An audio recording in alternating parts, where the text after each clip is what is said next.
Hello YouTube, this is Untitled Chapter here, and welcome back to another Love2d program tutorial. And my YouTube account just got the permissions or whatever it's called to upload videos longer than 20 minutes or 15 minutes, so I can upload videos that are like half an hour if I want. So I'm gonna try and keep them under by maybe 25 minutes. But I might go over that because I'm not limited anymore. So in the last tutorial, what we did was we had this. We had our background, very nice background that I drew in GIMP because I am so awesome at drawing. And then we have our Love Frames button here that says play. We click it, and we put in the little end state. Yeah, it's pretty awesome. Yeah, but in our playing menu, we don't want to just have this button, do we? I didn't think so.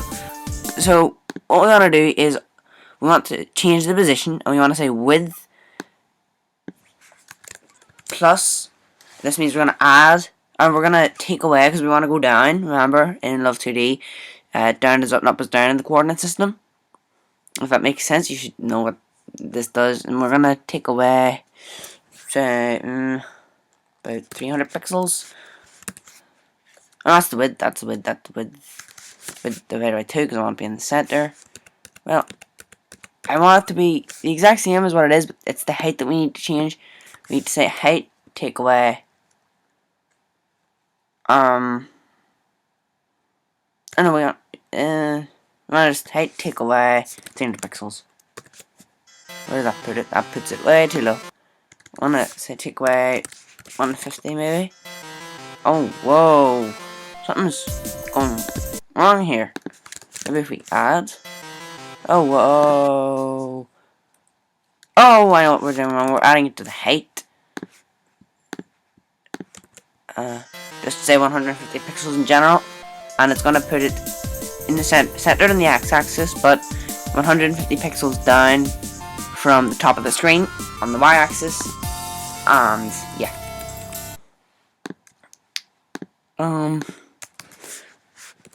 Then what we want to also do is we want to have a quit button, because oh, hold on. Menu is pretty boring. I mean, we have to either go up here and go, quit, or we have to press Q, or we have to press escape, and that's okay if we're playing our game, but say we don't have a help menu and we only have play and quit, how are our players going to know how to quit the game? And it's always good, as well, to have a quit button. Love frames that create, and this is going to be another button, and quit button, set size 150 30, quit button, set position, and this is where it gets interesting because this is adding 150 pixels on, which is the size of the button. So what we want to do is we want to add 30 to that, so there's like 30 pixels of a gap. Why? Because why not? I like the look of it. So we want to still have it width divided by 2, take away 150 divided by 2, and then we want to say 150 plus 30. Just because why not? Oh, we haven't found enough things for it. Quit button, set state, start menu, quit button, set text, quit button, set, I don't know, dot on click equals function object, and just tab that in. Then I want to say love that quit. Now look, we have a quit button that isn't. Oh, wait, what? I want to say 180 then maybe. 30 pixels mustn't be enough. Let's say 50 pixels when we make it 200. Yeah, that's good. 50 pixels of a gap between the play button and the quit button. How awesome is that? That's awesome, isn't it? Yeah, isn't it? Yeah, I thought so. So, quit, it will quit the game. Play, it will bring us into the play state. What we want to do is we want to also, up here, add a pause button, just right up here with some padding. So, we want to say, render, wait, what? Hold on. Render menus. We're going to change this to render menus. Hold on. Sorry about that. So, we're going to change that to render menus, because we want to render all our menus. Well, it's really creating them, so we should change this to create menus. Create menus. And this is just going to create our menus. That was a bit of a crappy name.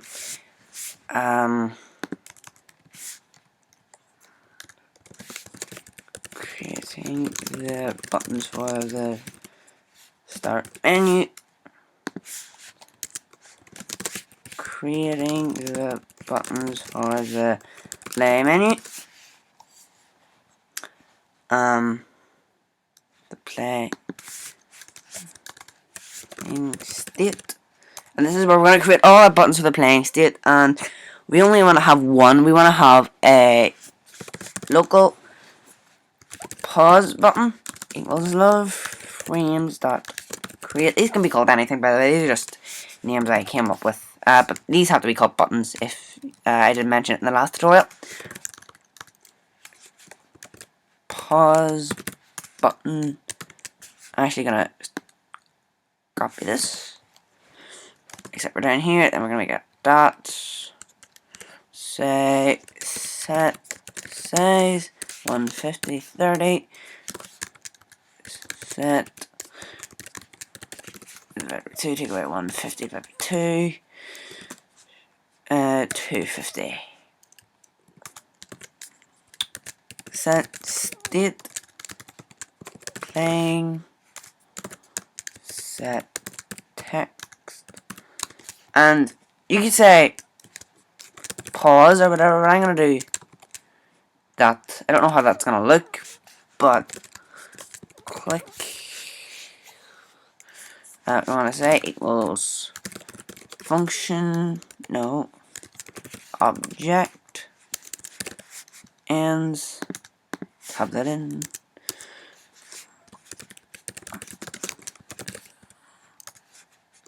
Frames dot set state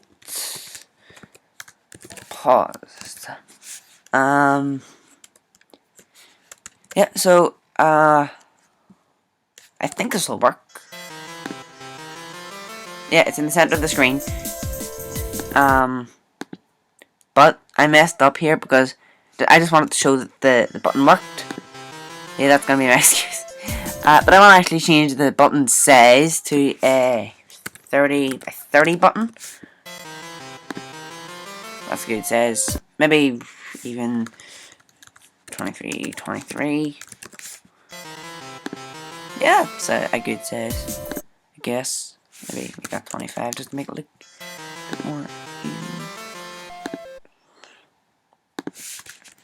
5. Yeah, that looks like a good pause button to me.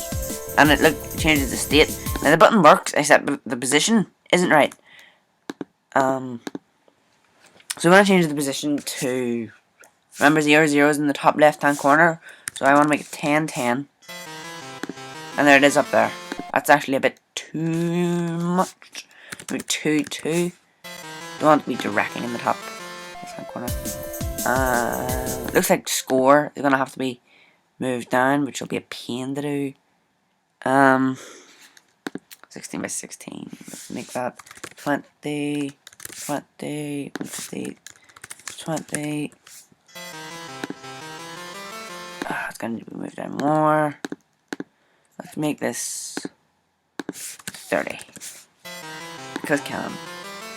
And then we're going to need to change the player's position. This is all dependent on where you place your button and all this stuff. This is just stuff I want to do for me, because why not?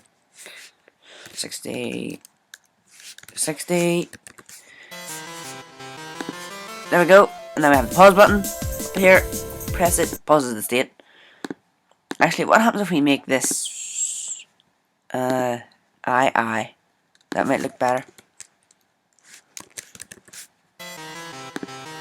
Yeah, that looks like more like a pause button, doesn't it? With the two arrows.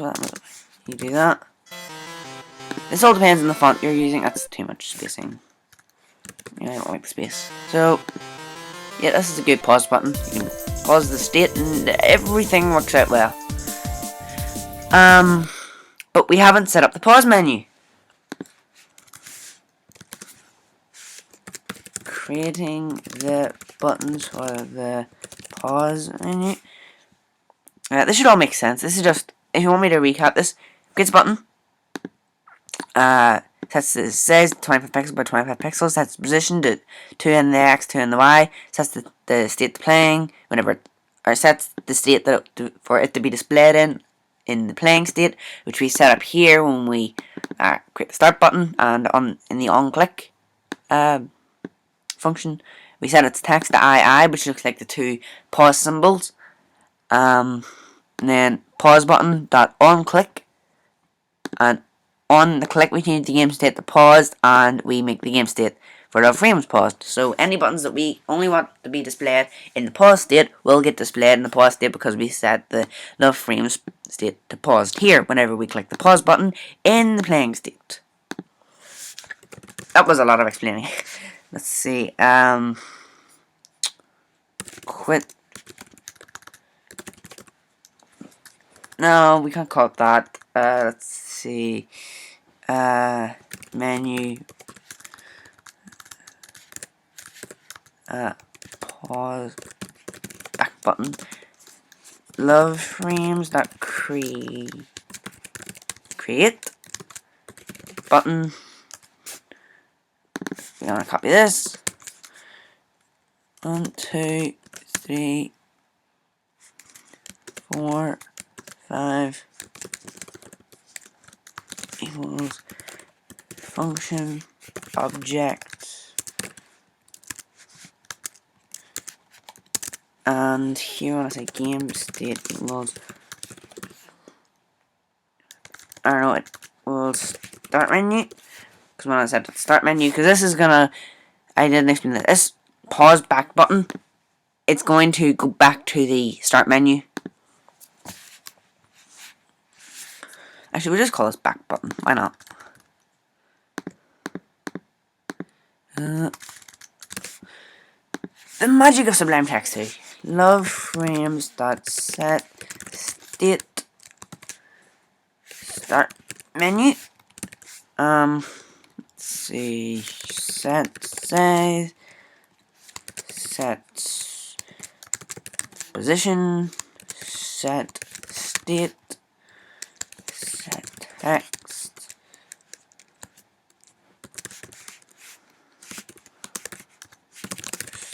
start menu,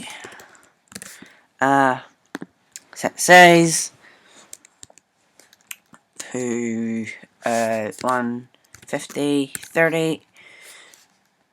Set the position to width 2. Take away 150, 52. I'm gonna say 150. Yeah, why not? Well, actually, no. This is gonna be 200, because up here, this is gonna say like back to the start menu. When it's clicked, it's gonna bring you to the start menu. Here we didn't set the state to paused. So play, back to main menu, takes your main menu, and it's like an endless loop. And yeah, we're actually gonna add more stuff here. Don't worry, we're gonna add like moving stuff. Like we're gonna actually have a cloud image, and it moves. Like one moves, like it moves in direction. This is just like the basics that we're getting out of the way, and then we're gonna add like stuff that moves automatically. Here's a good example of the layered thing. we're drawing the menu on top of the player. So the player is underneath it, and this is where the title thing comes in that I was telling you about. Yeah, hopefully it makes sense. Also, if these tutorials are out of sync for you, which I think sometimes whenever I upload them they are, use the Love2d playlist that I have on my channel. Just look for the playlist, and you should find the LÖVE programming playlist, and it will be awesome, and it should be easy to follow. So, up here what I want to do is local resume button equals love frames that I can't type today. Button. Resume button. That's 1, 2, 3, 4. I believe 1, 2, 3, 4. Yep. This is it. Dot colon set size 150 30 set pause width 2, because remember we defined a width variable in here just to get the width and height. If you didn't follow the tutorial, stick by 150 divided by 2 set state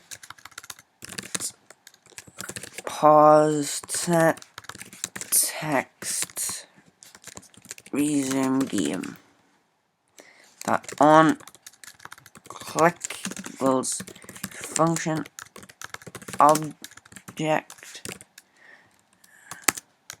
here we are, and then we want to say game state equals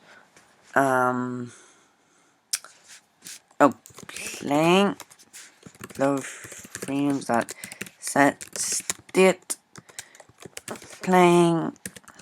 So now we go here, we're playing the game and we get our scores and stuff. Resume game. It will save our highest score, but then if we hit back, our score will still be 2.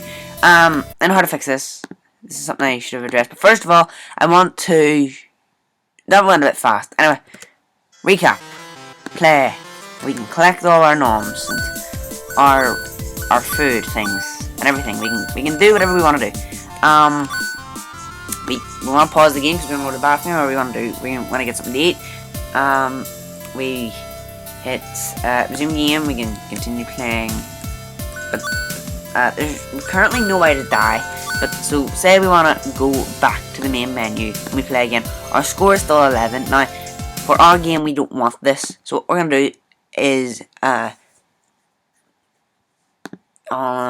in the menus we could do it. In fact, you know what? Let's do it here because this will save us some hassle in the future. We're gonna say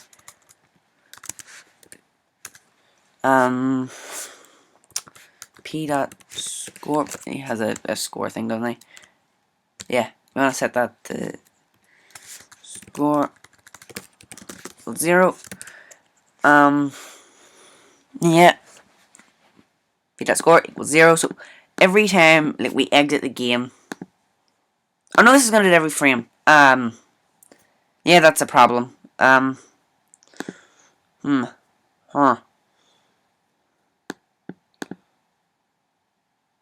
Let's say then. No, how to do it. I usually use dumb ones variables, but that's actually bad. There's a brick keyword in there, isn't there? Yeah, but we're actually, we're gonna have to do it like this. Yeah. What we want to do is we want to say, in the start menu, p.score equals 0. Resume game. So we collect it, go back, resume game, score is still 1. This, we get our score up to 3, resume game. What we want to actually do now is we want to go back to the main menu and play. Our score is now 0. How awesome is that? Actually, you know what we can do? Because say we want to reset his position,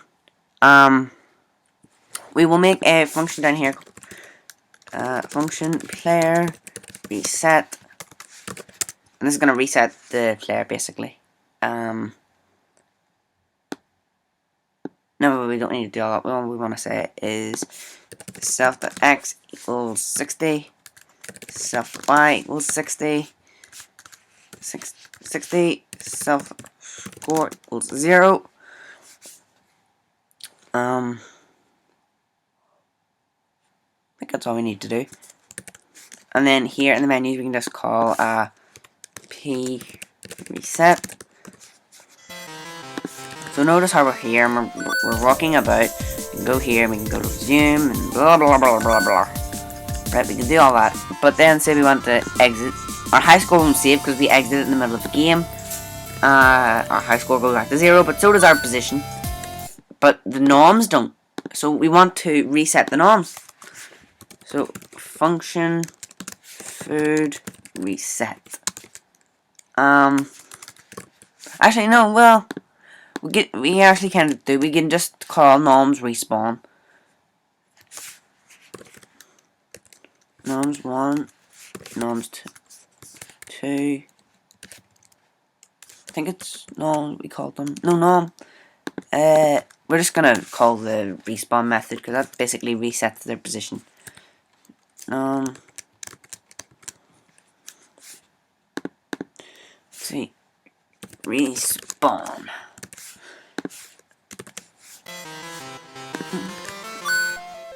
Yeah. And notice they're in boom, boom, boom. Main menu, play, they're boom, boom, boom. And the player's back in his normal position.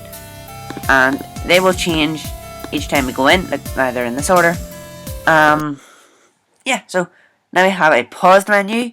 Well, that took like almost 25 minutes. It's good that I have the longer videos now. Yeah. So thank you for watching this tutorial. Just as a recap, I want to recap on what we did. So what we did was we renamed this to create menus. We created a quit button in the start menu. We created a pause button to pause the game in the playing state. We created a resume button to resume the game in the playing state. We created a back button to go back to the main menu in the pause state. Whenever we play the game again, we respawn all the norms in a random position and reset the player's score so that it's always 0. So yeah, that's all for this tutorial. I hope you enjoyed it, and I will see you in the next tutorial.